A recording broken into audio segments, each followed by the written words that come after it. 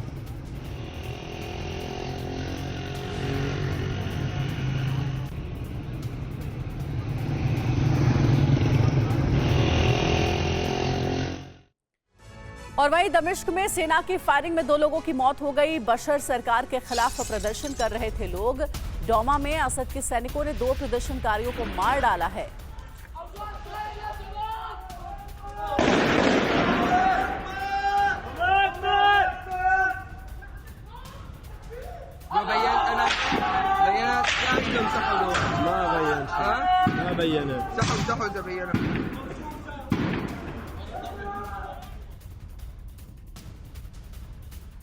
दमिश्क में असद के खिलाफ लगातार प्रोटेस्ट हो रहा है, प्रदर्शन हो रहा है। लोगों ने सुरक्षा चौकी पर भी हमला किया।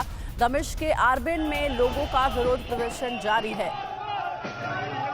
तो ऐसे कई वीडियोज हम आपको दिखा रहे हैं जो ये बता रहा है इस वक्त कि दमिश्क में सब कुछ ठीक नहीं है। वहां पर विद्रोहियों का अब पूरी तरीके से कब्जा हो चुका है। दमिश्क में असद के खिलाफ प्रदर्शन हो रहा है। लोगों ने सुरक्षा चौकी पर भी हमला कर दिया।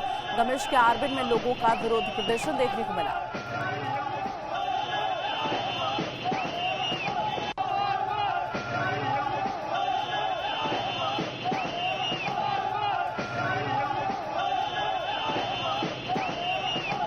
देखिए, प्रोटेस्ट की तस्वीर आपको दिखा रहे हैं और ये एक पुलिस चौकी बताया जा रहा है जिस पर हमला किया गया है।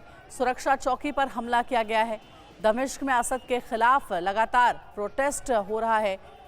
दमिश्क के आरबिन में लोगों का विरोध प्रदर्शन जारी है।